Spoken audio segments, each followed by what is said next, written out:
giving away 3 battle passes. To enter, all you have to do is subscribe to my channel, put on notifications on all, and then go down and like the video, and then once you've done all of that, comment entered. Alright, so let's first talk about how dead zones can actually improve you as a controller player overall. Now, you might be sitting there thinking, how can dead zones actually improve me? Well, sometimes they actually bring you stick drift, and now stick drift is usually a bad thing, but we can actually turn it around and make it into a positive thing that can actually boost our aim assist. Well, now Woods, this sounds crazy, but I can actually back this up and show you some proof of 2 different actual clips. So let's say someone is standing in front of you, and if you have the wrong dead zone, then it can actually be negative because it actually will not bring the aim assist stronger onto the player. But we can actually manipulate this, and if you actually have the right dead zone and know how to work it, well, actually, if you have the lowest dead zone possible, it can actually cause this thing called stick drift. Now, with using stick drift, what it will do is activate our aim assist just slightly by moving the actual camera around, and as you can see here, when you have a lower dead zone, it will actually allow your camera to track along with a player that is jumping or moving around in front of you. You can even enhance this by walking left to right on a controller, and it'll actually boost your aim assist when you're super up close. So this is the first tip, and it is super useful to boost your aim assist using these techniques,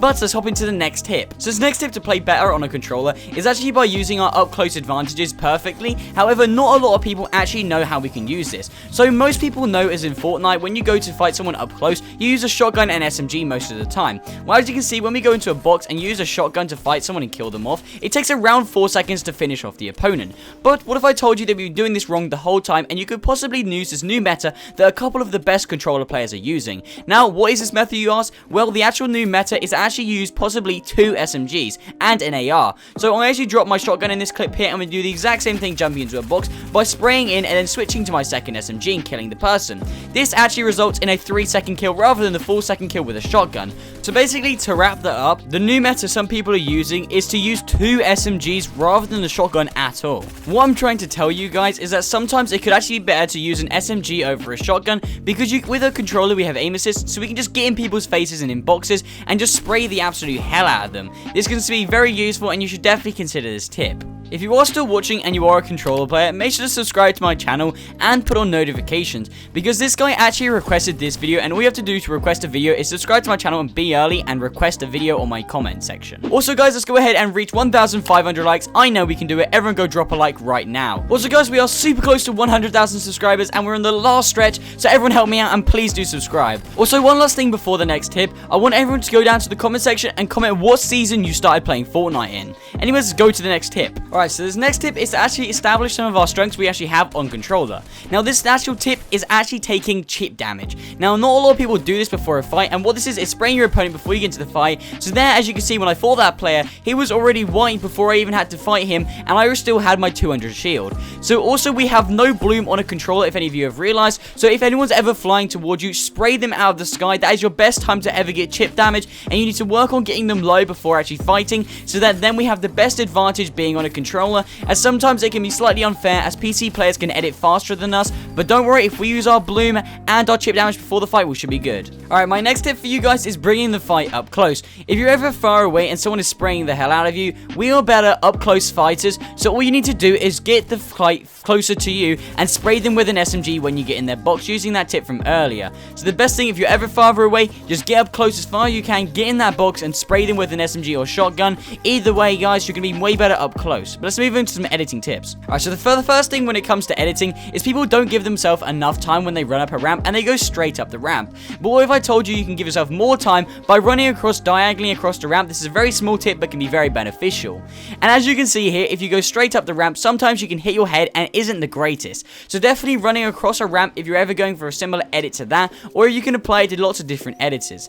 But this next tip here is actually finding your sweet spot. So what you're going to do is start out by editing slow and then get faster and faster until you stop editing the ramp. Then when you find that sweet spot, you want to keep editing at that speed. So just remember, start from slow and work your way up until you find that spot where you don't fail any edits. This next tip here is to actually use these speed boost pads that actually, when you're training on a creative map, you train in 2x speed, and then when it comes back to public matches or normal creative, then everything's going to feel way slower and every edit is going to be able to perform way faster, and it's just going to be way smoother. So practice on these pads and set the time to infinite so it lasts forever throughout your training. Alright, but now Now let's start to talk about aim on a controller. Now it's all great and all to have good SMG aim, but it is not great if you do not have good aim. So that's why I use that creative map, and when it comes to creative map you're going to be using to train on, go over to the horizontal portal. Now in this horizontal portal we're actually training our SMG aim at hip fire, and all you have to do is spray the alien that goes around you and hip fire him the whole time. By hip firing we'll be relying on the least amount of aim assist possible, which is going to mean it's going to be more down to muscle memory and you get more time to train him. Now, of course, why we have to work on this is because there's no point in being a controller player without actually having good aim, because good aim plus with aim assist is going to make you insane. Then, going back to hub and then go into this vertical game mode. Now, this vertical game mode is actually going to have players above you and side to side, and I would recommend jumping left to right while aiming hip fired, so then you're going to actually go ahead and have more training for when you're in a real match and you're jumping around, and it's going to boost your aim assist overall, because your good aim combined with your newfounded aim assist is going to be so strong and overpowered, and you'll be beaming everybody in games when it comes to SMG aim. Now, all these tips are great and all, but none of them are good if you can't perform under pressure. So that is exactly why you need to go in creative and go to the back of the actual map, as actually here you can find the Zone Wars public match. Now, what this is going to allow us to do is play Zone Wars. Now, Zone Wars is a very congested game mode with a lot of players condensed into a small amount of area. Now, what it's going to allow for us to do is W key a lot of kids and get put under a lot of pressure, because there'll be a lot of people fighting in a small close area.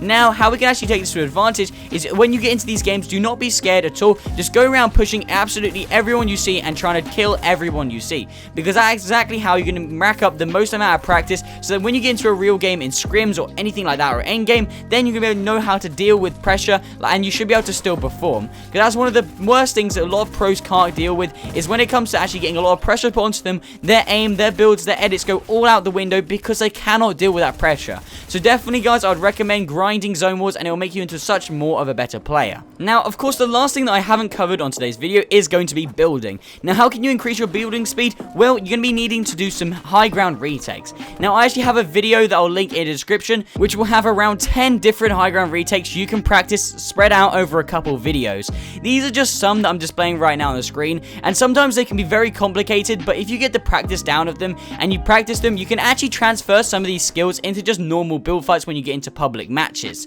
So some of them seem a bit unnecessary and you would never think you would do them in a public match, but some of these traits and attributes that come with these high ground retakes when you practice them, you can actually move them over into just normal building, everything like that. I'll actually let this last one play out so you can get the full idea of what it's like. Shit can get dangerous, yeah, shit can get dangerous, yeah, you stand with that lame bitch, yeah, well I'm staying with the gang bitch, yeah, like, ooh, and they gonna stay by my side, like, why don't you stay on your side, like, ooh, girl, you always switching sides. But anyways guys, that's pretty much been it for today's video, so if you are still watching, then make sure to subscribe with notifications on. If you are a controller player, then I'm always covering new Fortnite tips for you on controller, so definitely make sure to subscribe if you are still watching, and also make sure to check out another tip video on my channel so you can improve more on my channel, because I'm always uploading new tips for you. Also remember the 1,500 like goal I did set on today's video, so make sure to go ahead and smash that guys, and I guess check out another video and learn more, and I guess I'll see you on that next video. Peace guys!